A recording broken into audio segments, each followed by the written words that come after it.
for coming to my talk about Please Send to Ray Johnson. Oh, suddenly it's so quiet, nerve-wracking. When I started cataloging the museum's collection in 2015, I basically was working off a spreadsheet with thousands of acquisitions that had come through the museum, and one of the exciting points of that was finding an excessive amount of objects by Ray Johnson in the inventory, but they had not actually been cataloged. We had the framed works were cataloged and easily accessible, but then there were over 40, 50 pieces that had no other indication as to what they were. And as I was moving through the collection in our storage space in Riverhead, I kept my eye out for them because I'm a Ray Johnson fan, and I was very excited to see what this material would be. So I believe Casey and I were over there last spring, and I opened up a flat file and found a stack of manila folders and opened them up. They said Ray Johnson on them. I opened them up, and each one contained most of the material that you see here. As I started digging through them and photographing them and doing research, it became clear that they were all sent to a gentleman named Ted Carey. We have over 8 paintings by Ted in the collection, and so I did a little research about who Ted was and a little bit of research about where these things came from. And at the end of the day, after doing all of this cataloging and researching more about Ray Johnson, it became clear to me that the connections between Ray and Tito Spiga, who donated all of these works, were part of the bigger picture of Guildhall and what it is and what the collection is. So I'm going to revert to this piece, which is titled An Evening at Amok Bakia. We actually had, these are one of the connections that sort of made me dig deeper. We have a painting by Ted Carey titled Amok Bakia. Amok Bakia was a film by Man Ray, and it also means leave me alone in Basque. So developing that connection was part of what led me to the Ted and Ray connection. Basically, Ted Carey was a good friend of Ray Johnson's. Ted was the companion of Tito Spiga, who is our gallery that Sarah Krindler's show is in across the way, was donated to Guildhall by Tito Spiga when he passed away. Prior to Tito's passing away, Ted became ill, and Ted and Tito wanted to donate works to the permanent collection of Ted's. So we accessioned these paintings, and then Tito became invested in Guildhall's permanent collection, in part because of that, also because of his relationship with Helen Harrison, who I'll talk a little bit more about, based on that silhouette. So basically, Tito and Ted were companions. Ted passed away, and they donated these paintings to Guildhall.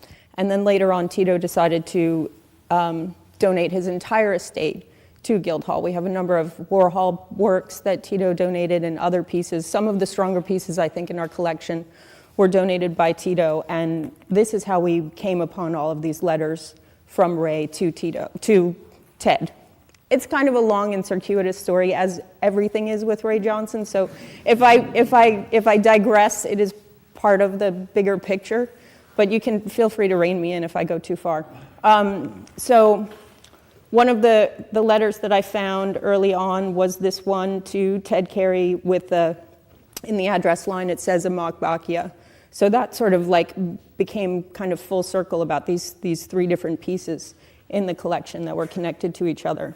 And again, when Tito donated the estate, there was a tremendous amount of paperwork and works on paper, objects that weren't necessarily framed and readily accessible. So I guess I'll move on from that fact. But so each one of these sort of sections in the vitrines are the contents of one envelope. Usually the envelope is there, sometimes it's not. So if you look through you know, each of the vitrines, you can see there's an envelope and the contents of that envelope, which was, they don't always make a lot of sense. Ray was sort of a compulsive filer of media and information. From what I've read, what he would do is he would get kind of fixated on something about a person and then collect material that related to them.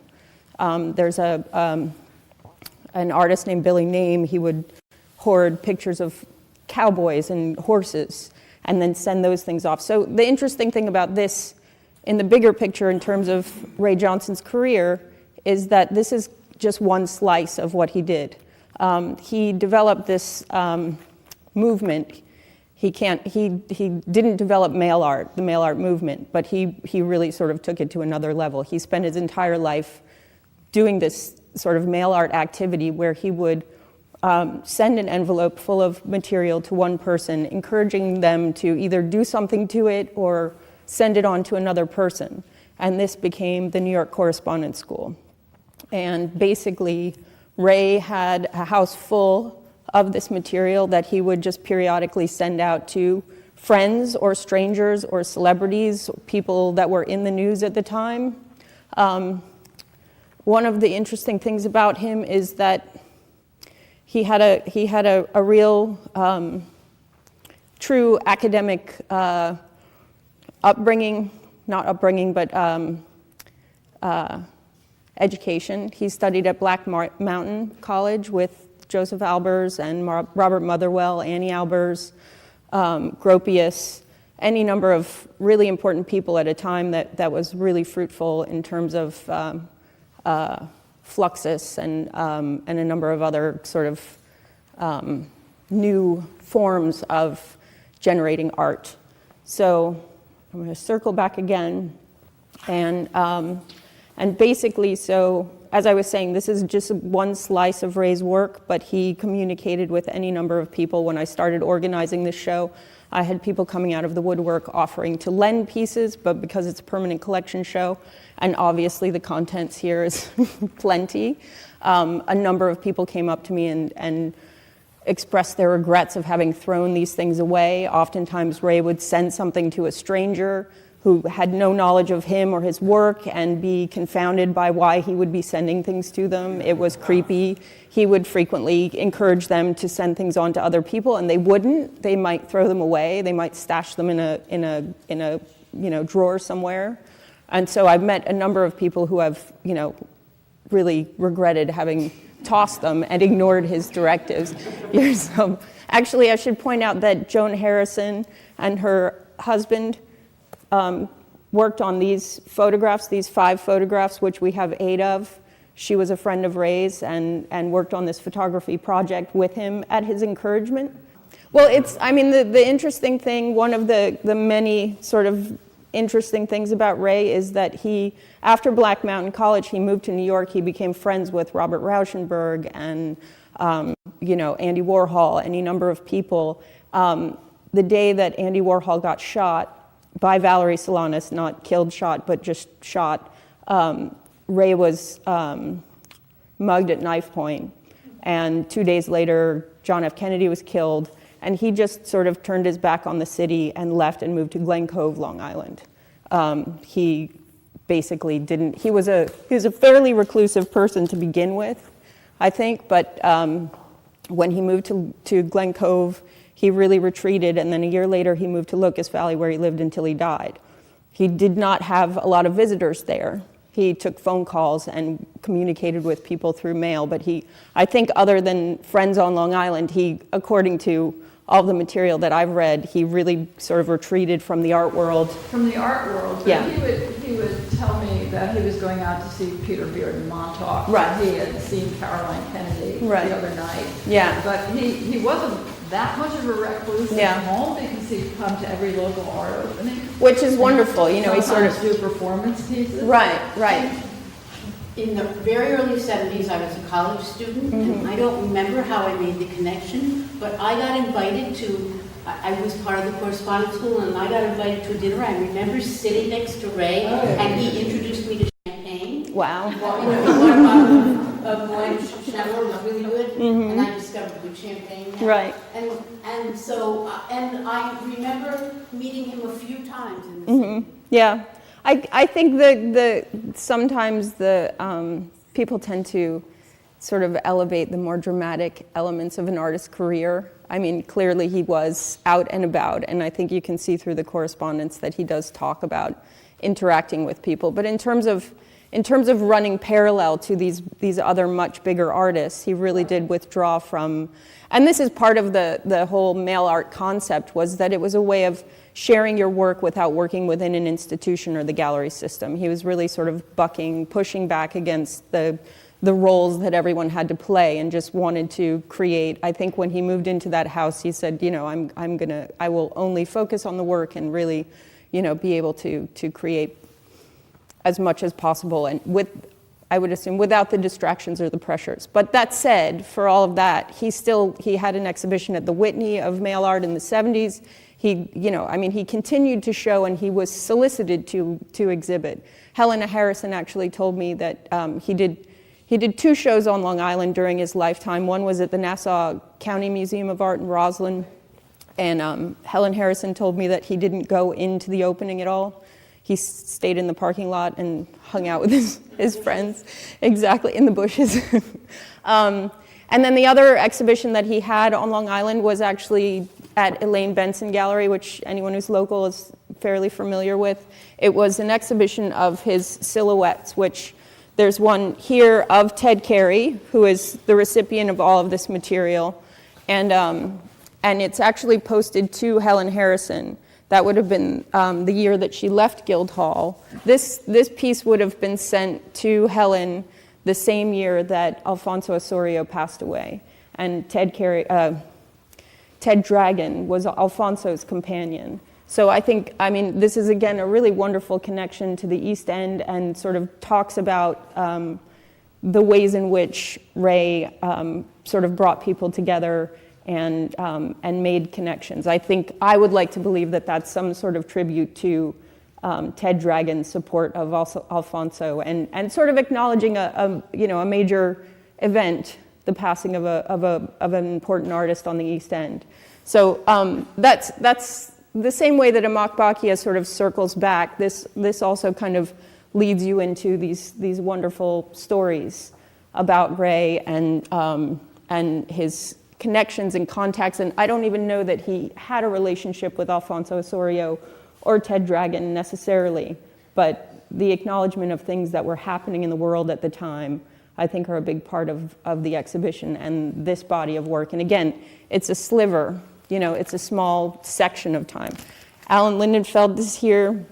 We have a piece that Ray actually sent to Alan. It was meant to go to Alan, but it never actually ended up in his hands. This piece here, which says, from Carice Crosby of Black Sun Press to Alan Lindenfeld, care of Ted Carey. So clearly Ted received this piece and chose to hang on to it instead of sending it on to Alan.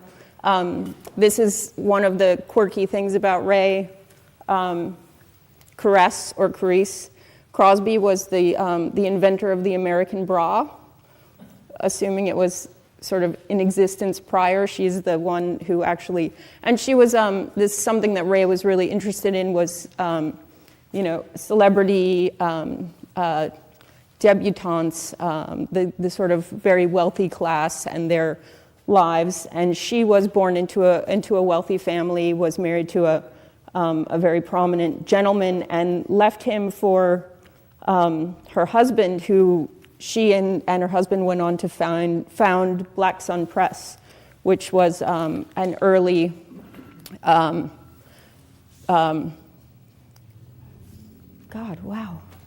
publication company that would go on to print early works of authors such as Hart Crane and Hemingway. So she kind of crosses both lines, where she was a very well-known, I keep losing that word, debutante type person who went on to be involved in the art world. And there are a lot of people in these letters that sort of function that way. I'll move on to, this is another really interesting piece. It's Ray often did these How to Draw a Bunny. This one is called How to Draw a Tender Button. Tender Buttons was a gallery that was founded in 1964 in Manhattan, and it was named after Gertrude Stein's 1914 book. It was a rumination of small objects. The book was just essays about small objects by Gertrude Stein. So this again is sort of like got multi-layered associations to the art world, the literary world, and then he's gone on to just sort of illustrate how one might draw a tender button. There's a lot of sort of wordplay in Ray's work.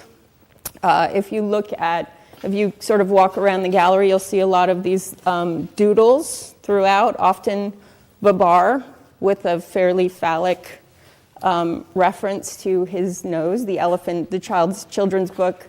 You have here a really sweet letter to Ted when he was unwell about a package that Ray was trying to deliver to him, a sick package. This also has, this is sort of the phallus corner. There are a lot of references to that in here. There are collages that are basically to and about Michael Finley, who was a sort of pornographer that Ray seemed fascinated with. If you have a chance to watch the video, you'll see Lawrence Weiner is on there talking about Ray seeming fixated on whether or not he'd ever cross-dressed. And he'll tell you in the video how odd it was that Ray just kept coming back to him and asking him questions about whether or not he ever did, would he, if he did, what would he do? So again, as I said, he would keep these files related to people and things that he would attach to them and just sort of obsess over them. As a audience member looking at this show is important is that there isn't a lot of obvious logic to the pieces. I didn't organize them chronologically because that didn't necessarily make sense. I organized them in terms of their relationships to each other. And I think if you're looking through the show, it's important to not try to make too much sense of it. I think you just have to kind of absorb what you want. When I was working on the exhibition and the checklist and the labels, I did a fair amount of research about each person that was mentioned in each letter. And that, again, just kind of kept opening up these different avenues. So I basically stuck to giving some background information on each of the people that are in the works, so that as audience members, you wouldn't have to do that work. You could actually kind of start to grasp some of what he was doing. We have Jaja and a babar elephant nose. This is just obviously like just a tear sheet from a magazine. But it's sort of one of the better, I think, illustrations of how he would use his sense of humor to sort of, he was constantly kind of mocking and appreciating people at the same time, as I think you can tell from looking around. Ray and Andy Warhol were both illustrating book covers in tandem while Ray was still in New York, and Ted and Andy were actually lovers for a long time, so I think there's a lot of Warhol crossover. I don't know that Ray and Andy were very close, but they definitely spent a fair amount of time together, and so a lot of the pieces in the show reference Andy. I do think that he might have been one of the people that Ray felt most closely affiliated with. Ray was actually doing collages. When he moved to New York, he was making abstract geometric paintings and abandoned that within 5-10 years and started doing these collages and would incorporate media and images of celebrities like Elvis or Shirley Temple well before Warhol started doing it, just as a reference. People often say that he was closer to founding pop art than Warhol was, but moved in a different direction, clearly. For example, some of the things that he would pull, this is in this collage, piece of mail art, it's not actually a collage. That's another thing that's important, I think, to mention when I spoke to the Ray Johnson estate, who has they have an incredible website, and if you ever want to know anything about Ray Johnson, it's just the most in-depth website I've experienced, and easily accessible. And they actually have a PDF of definitions of who every relationship to Ray was. But I kind of went to them hoping that they would support framing a lot of this work, and they actually made a very clear definition that they don't see the mail art as artworks. They don't want them framed. They would prefer, I mean, they don't get to dictate what anyone does with what they own, but they prefer that the mail art is displayed more as ephemera than as artwork, because, in part, it moved around so much. There were so many people that would put their hands on it or change it, or it would just transfer around so much so that you couldn't actually just call it a Ray Johnson work. But he would pull things from the media, such as this piece, which you can't really see, is a very famous Edward Shea painting called Ruby.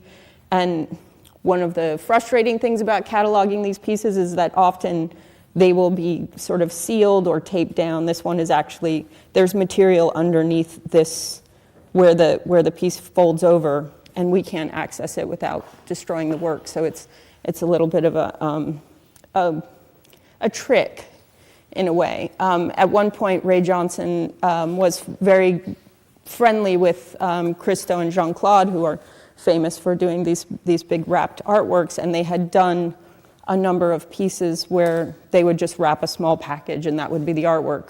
Ray wrote to them and asked them if he could buy one, or he couldn't afford one at a gallery, could he access one. They ended up making one, taking a photograph of it, putting the photograph in and rewrapping the package and sending it to him. And Ray then received the package, opened it up, and inside was just the photograph and said, "We sent you the piece that you wanted, but you've destroyed it in the process." So there's all this, sort of horrible, they were doing to him what he was doing to other people, this kind of trickery. This piece actually is particularly interesting. I've got to get this. It's a page from Look magazine from 1971 featuring Anton LaVey, who was the high priest of the First Church of Satan. That is less interesting to me than the fact that there is this little emotico, or it's called a motico.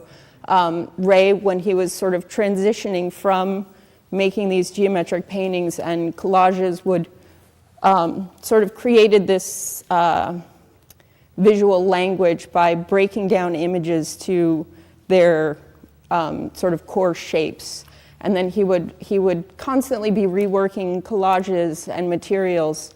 And he started just pasting these collages together on shirt cardboard and sanding them down and reworking them and sanding them down. So this piece is especially interesting because it contains a motico, which is kind of closer to an artwork than mail art. There's another one in the Amak Bakia piece that I showed you earlier.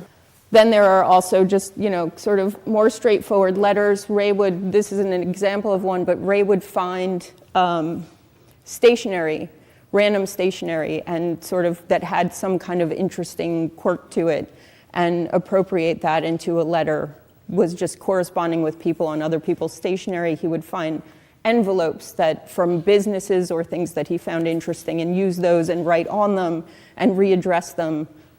So that's sort of just another layer of confusion and chaos, but also associations, which I think is really, I would say, one of the, more exciting parts of Ray's work is these random associations, or at least random in your mind until you do, the backtracking work. Ray when he started the New York Correspondence School, he also started doing sort of offshoots of that. It would be for example, this one is the Silhouette University. And it was just a list of people that he has drawn silhouettes of. And we have another copy of this that has a handwritten he would just handwrite notes in. So he would make photocopies of his own work and then add to them and send them out again. This is The Invisible Woman Spit, first New York Correspondence School spitting, just a list of people's spit. There was also the Jane Fonda, I think there was a Jane Fonda fan club. That letter over there is actually announcing Jane Fonda's being kicked out of the New York Correspondence School. I'm certain that if I researched that date, there would probably be some public incident that inspired him to do that.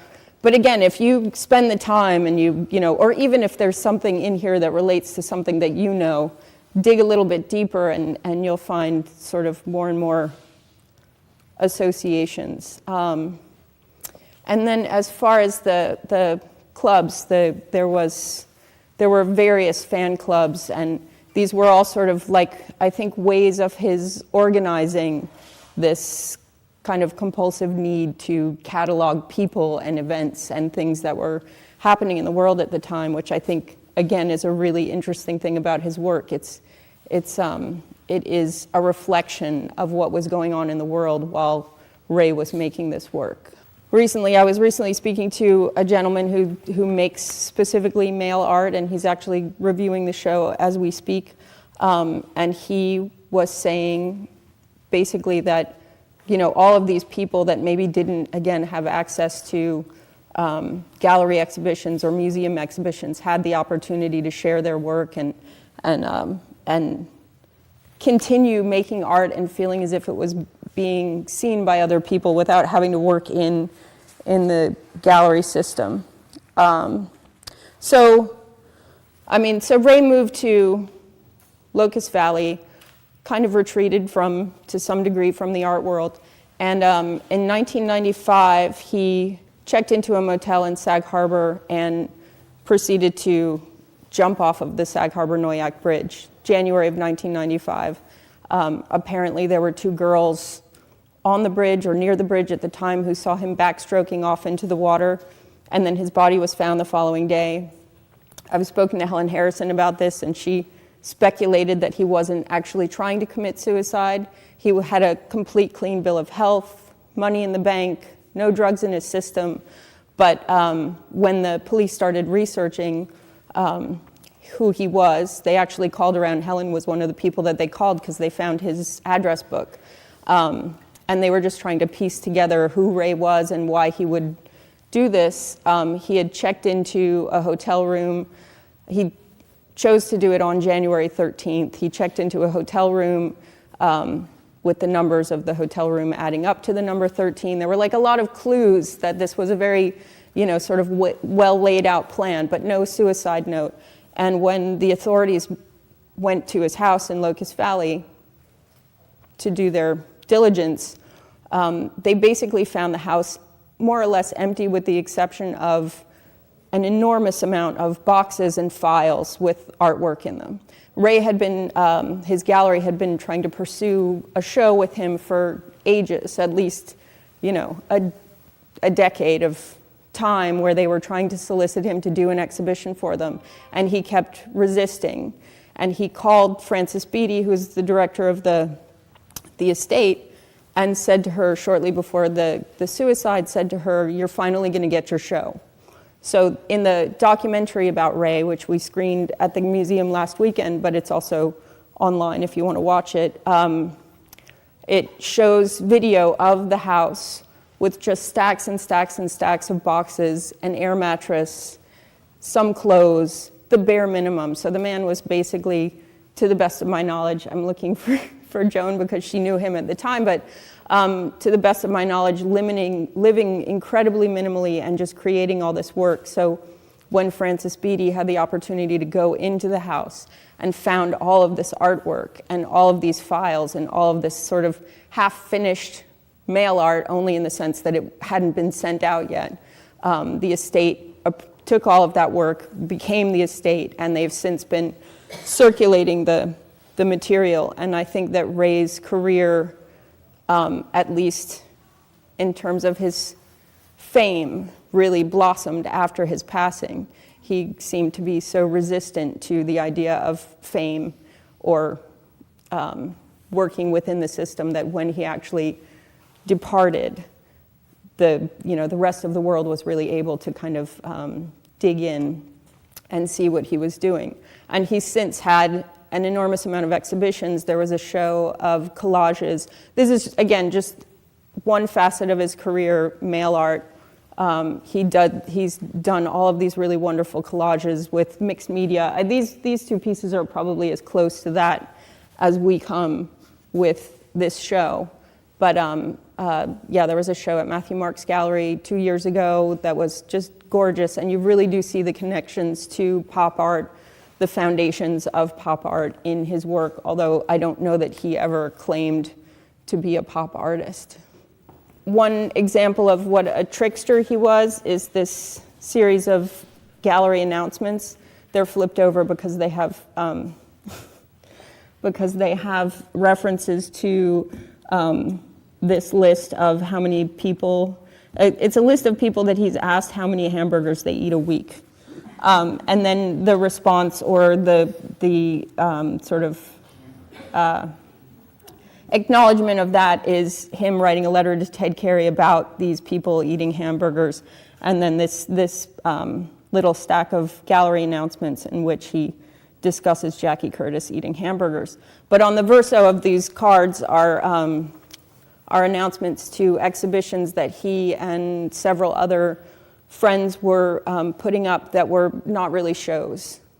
Ray did a number of performances called Nothings, as opposed to happenings, where he would show up, everyone would show up at the gallery, nothing would happen, and then he would drop a box of spools down a stairwell or do something. Yeah, exactly. Kind of, again, like a pushback, a sort of the antithesis of what was happening. And it sounds silly, but it actually is really, or not silly, but it sounds kind of irritating, but it actually is a very kind of curious way of interpreting what was happening at the time. But these exhibition announcements were fake shows. They were three-man shows with a list of 4 artists with their names spelled wrong. And the curators were just made up. I mean, this is, again, a lot of digging that I had to do into other rare book dealers and ephemera dealers and looking at the descriptions of the works that they had. So I found someone who was selling one of these cards that basically described these fake artists and these fake exhibitions. His name is spelled Faye Johnson on these cards, and there's another section of work that mentions Spinny Walker, and I spent hours trying to figure out who Spinny Walker was until I found some ephemera salesperson who said Spinny Walker was just another made-up name of a curator for an exhibition. Again, questions, please, if you have them. The Central Hall one was a real exhibit, a real. Oh, yes, yeah. That one. Yeah. With cabinet. Yeah, I love the fact that there are all these exhibitions that took place on Long Island after he left. I think it would appear that he really sort of generated maybe a more exciting art scene that wouldn't have otherwise existed in Nassau County.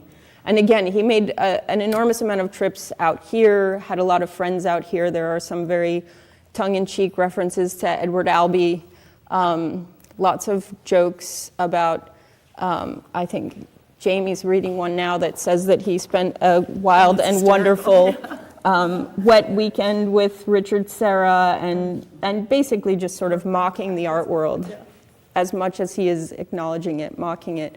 There's a list of works that Ted Carey lent to an exhibition in North Carolina, which was one of the major exhibitions of mail art or of art that Ray had during his lifetime. There's a playbill from an exhibition, from a play that Ray sent to James Lord, and who was famous for writing the Giacometti book, the book about Giacometti doing a drawing of James Lord, in which he tells how many urinals, toilets, and stalls there were in the theater venue. And so it's all like really mundane, not all, but a lot of it is sort of silly and mundane, but it also just again, is constantly making references to other artists, important figures in the art world, and maybe, I've learned a tremendous amount about artists that I'd never heard of before, literary figures, in the process of putting this show together. So if you have the time to take and really look at it and sort of pick it apart, there's a tremendous amount of layers to it. We have a number of catalogs here that were produced for exhibitions that he'd done, the Dollar Bill Show. Yeah, I guess, I don't know, I could keep going forever. Is anyone? What's the story behind I don't know. There are photocopies of Ray in wearing a woman's dress. Yeah. I sort of made the assumption that this might have been some sort of a happening. He's sort of being... Do you know who she is? No, I have no idea. I mean, again, that's the sad part of it. I would, scan some of these things, drop them in Google Images, trying to find details about who they were, who people were. And there are other people have told me that they have the same photocopies. So again, he would photocopy, there would be the original work of art, then he would photocopy it and send it out again with a new scribble on it. The portrait of the gentleman with the mustache drawn on him, I've seen that image in other works, but the one that we have is actually written in red ink. That red ink is reproduced in black and white in other pieces, so clearly it had been photocopied and sent around again. So again, in the art world, the uniqueness of a piece is sort of in part what determines its value. So again, he was sort of playing with the value of an artwork by just copying it and regurgitating information constantly. So that's another exciting point. So not everything that's here is unique, but most of it has been marked in one way or another with the artist's hands. The doodles are also sort of the most iconic part, I think, of Ray Johnson's work. People recognize these doodles from, they've sort of proliferated the art world for a long, long time, and you don't necessarily know that it's Ray, but you will definitely, I would imagine, when you leave here, notice bunny heads in other artworks or sort of throughout. Did anything show you why he spelled correspondence as he did? I think he was just being a tease. He was always really working the wordplay. Constantly finding double meanings for things. This is a great example of sort of the silly kind of spontaneous corresponding he did. This is a photograph of an artwork by Gillespie that he found in a magazine, and in addition to that, taped to that is a letter to, not Dear Abby, but I guess it was Ann Landers at the time, this woman is talking about finding a lump on her husband's chest and should she worry about it. And he goes ahead and draws a third nipple on the artwork done by this artist that he clipped from a paper. There's also the Susan Sontag photography. I think that the things that he gravitated towards might look random, but I think for him, they all, sort of most of the aspects of what's on the paper have some sort of other reference for him. Alan shared some fun stories with me about riding around with Ray in his bug, in his VW bug, driving around the city. And he was definitely out and about and sort of being a constant trickster, I think. Yeah. Even when he was in Locust Valley, he was very aware of everything that was going on in New York. Right. It seems like when he retreated from New York, he maybe even delved deeper into what was going on there. Started making more and more work about the people that he had sort of walked away from to some degree. But that was in the 60s, 70s that you, right, yeah. And why was he so happy with this picture, besides the fact he looked so macho? Right. And that was an aspect of Ray you may not see. It was very important to him. His vitality and not my feeling of Viking suicide. Age. Right, kind of wow. thing. Yeah. But besides that, Joan, who photographed it, didn't even see this at the time, but this drain plate that's in the photograph, the manufacturer is on it, and it's Harrison. Oh, the name of goodness. the Yeah, photographer. yeah. And he loved that. Yeah. That's something that nobody On our sign. And you have to imagine that his sense of observation to those things was so keen. I mean, there are photographs of him eating an ice cream cone in front of Howard Johnson's. You know, just that wordplay, that really sharp attention to these associations that, yeah, other people would not have noticed. It's kind of amazing. And I do think this might be a conclusion that I drew myself in part due to a lot of what I read, but it seems like this degree of collecting things and this activity of constantly sending them out and having them sent back to you and altering them again and then sending them out again and then seeing images of the house after he passed away, that it had to have become incredibly overwhelming at some point. I mean, just the production, you know, artists that produce a tremendous amount of work usually are sort of sending them off to places and they're gone and they have their own lives and maybe revisited for an exhibition or something, but he really seemed to constantly be reworking everything, and that must have just been overwhelming.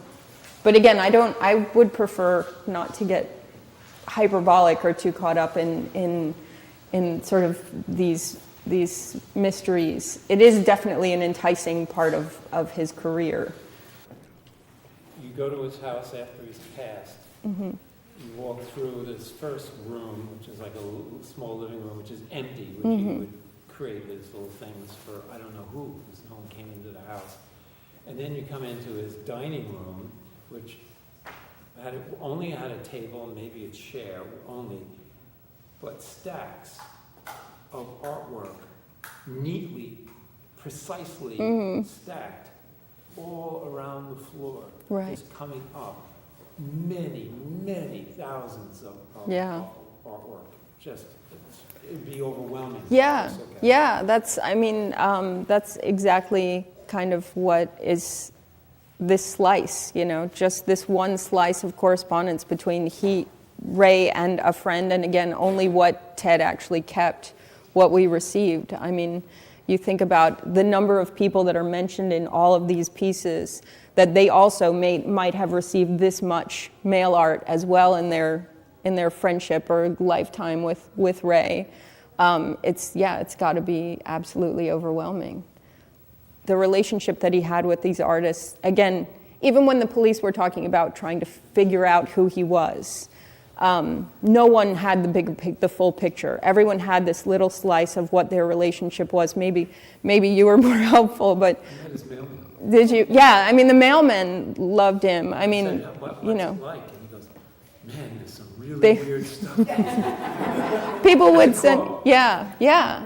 No, but they also said he was a lovely guy, you know, not terribly eccentric and just like pleasant and polite. But I mean, you can imagine his poor mailman just, you know, back and forth on a regular basis. And even after Ray passed, people would continue to send things to him, maybe just to get the postmark returned, you know, and then it becomes a piece of mail art, you know, they want to continue to perpetuate that. There's a really interesting, just the living situation in the house. If you can go home and look on the internet, you can see images of it. But Jim Rosenquist was talking about visiting Ray in the city when he was still living there, and that Ray had, you know, an empty apartment for the most part with a stack of books to the ceiling. And Rosenquist said to him, like, "Oh, that's a nice stack of books." And Ray said, "It's holding up the ceiling." And then aside from that, there's a piece of clothesline drawn across the room. And he said, "Oh, do you hang your clothes on there?" And he says, "Yeah, sometimes, but it's really just to separate the space." I mean, you just, you know, like, if you think about an artist whose entire life is about their work, I mean, I think he's sort of one of the better examples of that. Would you object to that statement that it's just ephemera? I understand, having been an art dealer, I understand the logic behind it. I don't think that it's just ephemera, but they want it. World, considering what's Yeah. going on in today's art Right. No, I don't. I think a lot of ephemera dealers have been dealing in it in terms of commerce. I think that the delineation that the estate was making was just trying to be clear about what the final artworks were versus the mail art, which had been circulated and intervened on, could not actually, be finally an artwork by. I mean, I guess it's more of a sort of a philosophical question. So, anyone else have any questions, or shall I keep boring you? Like keep talking and talking? I really do appreciate you all coming out on a rainy, rainy day. Thanks.